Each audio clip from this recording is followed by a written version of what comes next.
Hello दोस्तों, welcome back to Hindi वार्ता साहित्य चैनल में आपका स्वागत है।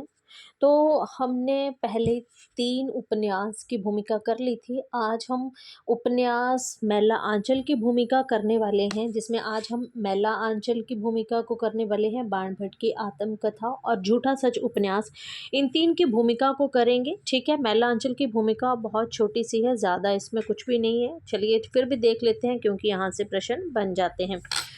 मैला आंचल बोला, रेनू कहती हैं ये है मैला आंचल। पहले रेनू का जन्म कब हुआ था, ठीक है, उसको थोड़ा सा डिस्कस कर लेते हैं। फणीश्वर नाथ रेणु के द्वारा लिखा गया है मैला आंचल। मैला आंचल की अगर बात करें तो रेणु का जन्म जो था 1921 ईस्वी में हुआ है, ठीक है, और मृत्यु की बात करें तो 1977 में हुई है। ठीक है। मैला आंचल कब लिखा गया है? 1954 में जो है वो आपका मैला आंचल लिखा गया है। ये है मैला आंचल, एक आंचलिक उपन्यास कथानक है पूर्णिया। पूर्णिया बिहार राज्य का एक जिला। इसके एक और तो यहाँ पर पूर्णिया बिहार, वैसे तो मैंने सर्कल कर दिया है पहले ही, ठीक है। ये है मैला आंचल, एक आंचलिक उपन्यास है। बोला कथानक है पूर्णिया। पूर्णिया बिहार राज्य एक जिला है। इसके एक और है नेपाल। इसके एक और क्या है? नेपाल, और दूसरी और पाकिस्तान और पश्चिम बंगाल। विभिन्न, यहाँ पे देख लीजिएगा किस किस का जिक्र किया गया है। नेपाल, पाकिस्तान और पश्चिम बंगाल का जिक्र किया गया है। विभिन्न सीमा रेखाओं से इसकी बनावट मुकम्मल हो जाती है। जब हम दक्षिण में संथाल परमना और पश्चिम में मिथिला की सीमा रेखाएं खींच देते हैं। अब ये भी आपने याद रखना है कि दक्षिण में जो है वो किसकी बात की गई, किस जाति की? संथाल परगना की, ठीक है। दक्षिण में क्या है? संथाल परगना, और पश्चिम में क्या है? मिथिला की सीमाएं। बहुत इंपॉर्टेंट है, वेरी वेरी इंपॉर्टेंट है, ये देख लीजिएगा, ठीक है। मैंने इसके एक हिस्से के एक ही गांव को पिछड़े गांव का प्रतीक मानकर इस उपन्यास का कथा का क्षेत्र बनाया है। अब रेणु कहती है भूमिका में ही इसमें फूल भी है, शूल भी है, गुलाब भी है। ये बहुत बार एग्जाम में पूछा भी गया है और बहुत बार आता भी है, ठीक है, इंपॉर्टेंट है। इसमें फूल भी है, शूल भी है, धूल भी है, गुलाब भी, कीचड़ भी, चंदन की सुंदरता भी है, कुरूपता भी है। मैं किसी से दामन बचाकर निकल नहीं पाया हूँ। कथा की सारी अच्छाइयों और बुराइयों के साथ साहित्य की दहलीज पर आ खड़ा हुआ हूँ।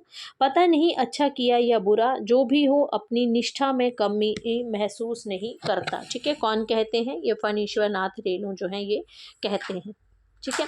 तो ये मैला आंचल की भूमिका बस एक पेज की छोटी सी भूमिका है, ठीक है, आप इसको देख लीजिएगा। चलिए आगे चलते हैं, आगे देखते हैं। बाण भट्ट की आत्मकथा, उसकी भी छोटी सी है, ज़्यादा उसमें भी। बाण भट्ट की आत्मकथा की बात करें तो हजारी प्रसाद द्विवेदी के द्वारा लिखा गया ये निबंध है। हजारी प्रसाद द्विवेदी का जन्म 1907 ईस्वी में हुआ था, और मृत्यु की बात करें तो 1979 में इनकी मृत्यु हुई थी, ठीक है। बाण भट्ट की आत्मकथा कब लिखा गया था? 1946 में, ठीक है, 1946 में ये जो है आपकी बाण भट्ट की आत्मकथा लिखी गई है। आत्मकथा प्रकाशित हो रही थी, भूमिका को देखते हैं। बोला आत्मकथा प्रकाशित हो रही है, अनेक मित्रों के आग्रह, अनुरोध और शुभेच्छा का ही ये परिणाम है। आरंभ में कथा विशाल भारत में प्रकाशित होने लगी थी, ठीक है। विशाल भारत में जो है ये सबसे पहले जो है ये कथा क्या आपकी जो ये थी ये प्रकाशित होने लगी थी कथा। अगर उस पत्र में यशस्वी सहृदय श्री मोहन सिंह सेंगर ने, ठीक है, यहाँ पर किसकी बात की गई है? मोहन सिंह सेंगर की बात की गई है।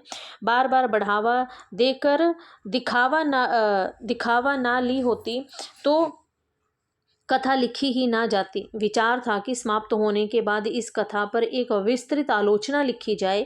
समय के अभाव में ऐसा नहीं हो सका। सहृदय पाठकों के लिए यह कार्य छोड़ दिया गया। एक विशेष अभिप्राय से रविंद्रनाथ की एक कविता, नाम याद रखना है आपने किस किस का नाम यहाँ पे बोला गया है, ठीक है।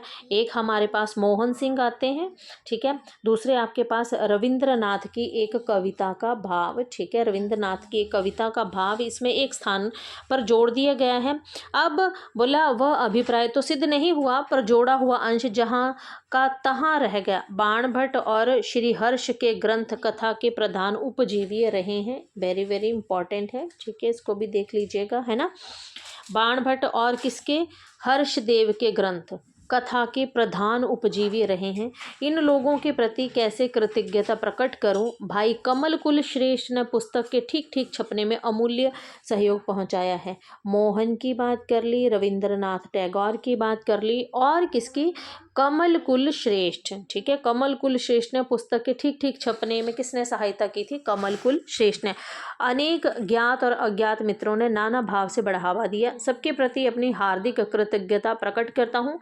शांति निकेतन के कला भवन के भाई कृपाल सिंह जी ने पुस्तक के प्रच्छपट का चित्र तैयार कर दिया।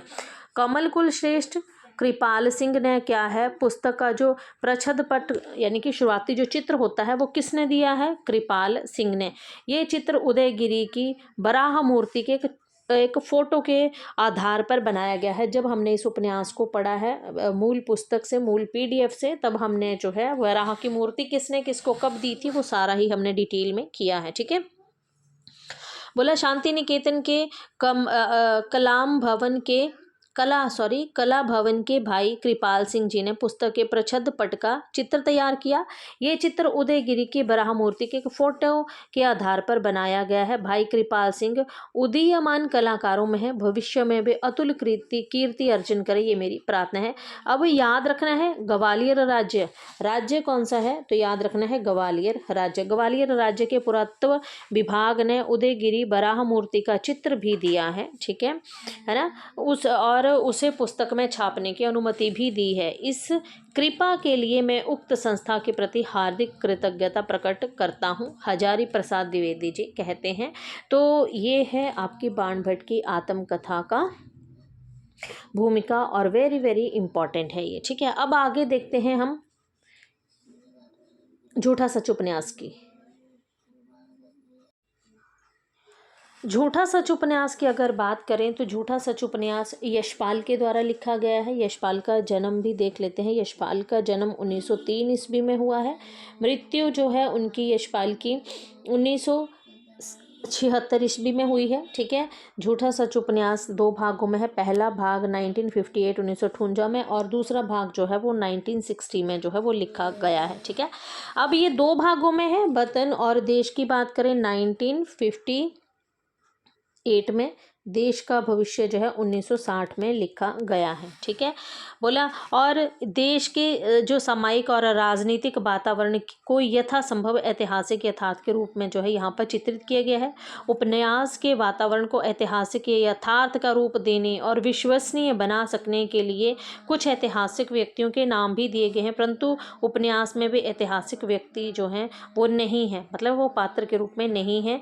कथानक में कुछ ऐतिहासिक घटनाएं अथवा प्रसंग अवश्य हैं, परंतु संपूर्ण कथानक कल्पना के आधार पर ही जो है कल्पना के आधार पर उपन्यास है, इतिहास नहीं है। उपन्यास के सभी पात्र जैसे तारा हो गया, जयदेव हो गया, कनक हो गया, गिल हो गया, डॉक्टर नाथ, नैयर, सूद, सोमराज, रावत, इसाक, असद और प्रधानमंत्री भी सभी क्या हैं, ये काल्पनिक पात्र दिए गए हैं। यहाँ पर सभी के सभी हमने ये जो है उपन्यास में पढ़ रखे हैं, पर फिर भी एक बार आप भूमिका से ज़रूर देख लीजिएगा। ठीक है, आगे ये कहते हैं, सच को कल्पना से रंग कर उसी जन समुदायों को सौंप रहा हूँ जो सदा झूठ से ठगा जाकर भी सच के लिए अपनी निष्ठा और उसकी ओर बढ़ने का साहस नहीं छोड़ता है। ठीक है, ये कौन कहते हैं, ये आपके यशपाल कहते हैं झूठा सच उपन्यास में। ठीक है, तो यही थे हमारे 3 उपन्यास की भूमिका। अगर वीडियो पसंद आए वीडियो को लाइक और चैनल को सब्सक्राइब ज़रूर कीजिएगा। मिलते हैं नेक्स्ट वीडियो में अन्य उपन्यासों की भूमिका के साथ, तब तक के लिए धन्यवाद।